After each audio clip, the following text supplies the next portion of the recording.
ছিলাম সেটি হলো যে আওয়ামী লীগের এই চরিত্রটা আসলে কিভাবে তৈরি হলো, নাকি আসলে ৭২ থেকে ৭৫ সময় আওয়ামী লীগের এ ধরনের একটি চরিত্র প্রকাশিত হয়েছিল? দেখুন, চরিত্রগতভাবে আওয়ামী লীগ আজকে ফ্যাসিস্ট হয়েছে তা না, আচ্ছা, এর একটা দীর্ঘ ইতিহাস আছে। আমি অনেকগুলো দৃষ্টান্ত দিতে পারি, কিন্তু তার মধ্যে একটা দৃষ্টান্ত শুধু দেব। সেটা হচ্ছে, আপনারা জানেন যে 1957 সালে মৌলানা আব্দুল হামিদ খান ভাসানী আওয়ামী লীগ থেকে বেরিয়ে এসে নতুন একটা রাজনৈতিক দল গঠন করেন। সেই রাজনৈতিক দলের নাম ছিল ন্যাশনাল আওয়ামী পার্টি।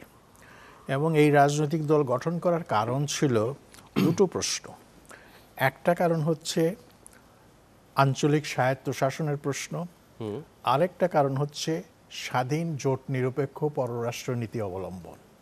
49 সালে যখন আওয়ামী লীগ প্রতিষ্ঠিত হয় তখন থেকে কিন্তু এটা আওয়ামী লীগের বিঘোষিত নীতি এগুলো।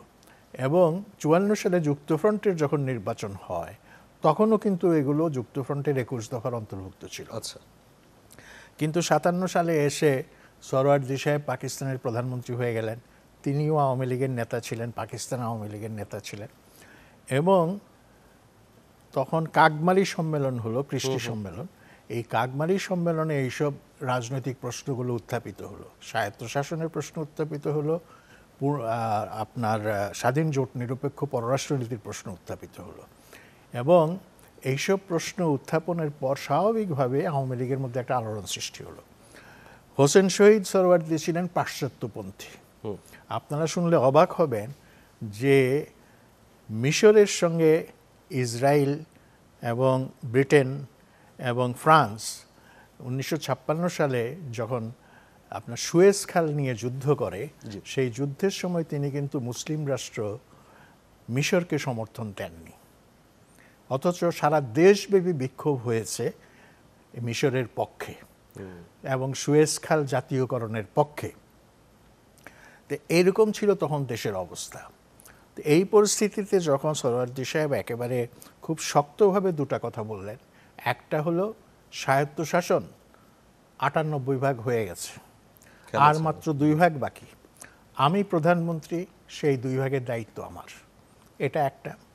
দ্বিতীয়ত, জোট নিরপেক্ষ পররাষ্ট্রনীতি সম্পর্কে বললেন যে পাকিস্তানের মতো রাষ্ট্র শক্তিশালী রাষ্ট্রের সঙ্গে সম্পর্ক না করে টিকে থাকতে পারে না।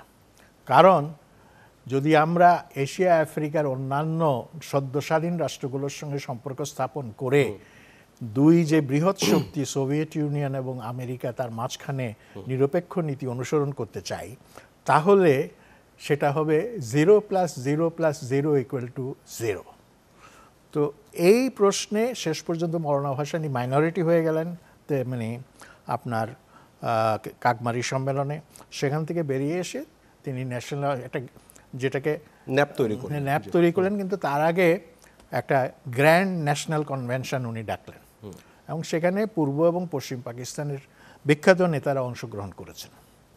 রূপমহল সিনেমা হলে এটার প্রথম সম্মেলন হলো এবং সেখানে এসছিলেন পশ্চিম পাকিস্তান থেকে সেই বিখ্যাত সীমান্তগান্ধী খান আব্দুল গাফফার খান, এসছিলেন আব্দুস সামাদ আচাকচাই, এসছিলেন আব্দুল মজিদ সিন্ধি, এসছিলেন খায়ের বক্স মারি, এসছিলেন গাউস বক্স বেজঞ্জো, এসছিলেন মিয়া ইফতেখার উদ্দিন এবং এইরকম পশ্চিম পাকিস্তানের বিশিষ্ট নেতা এবং পূর্ব পাকিস্তানের তো বেশিরভাগ বাম নেতারা তার সঙ্গে গেলেন।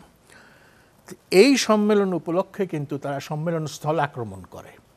তারপরে পল্টন ময়দানে যে জনসভা করা হয় সেই জনসভায় আক্রমণ হয় এবং সেই আক্রমণের ফলে খান আব্দুল গাফফারের খানের মতো একজন, যাকে সীমান্ত গান্ধী বলা হতো, তার মতো একজন শ্রদ্ধেয় নেতাকে আত্মরক্ষার জন্য মঞ্চের নিচে আশ্রয় গ্রহণ করতে হয়েছে।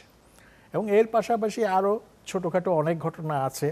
আপনার 54 থেকে 57 সাল তৎকালীন পূর্ব পাকিস্তান অ্যাসেম্বলির বিভিন্ন ঘটনা, এই সব কিছু মিলিয়ে যে কোনোভাবেই হোক আজকে স্বাধীনভাবে বলতে হয় যে এই দলটার রক্তের মধ্যে যেন একটা অসহিষ্ণুতা আছে এবং এই অসহিষ্ণুতাই বোধহয় শেষ পর্যন্ত এই দলটার জন্য কাল হয়ে দাঁড়িয়েছে।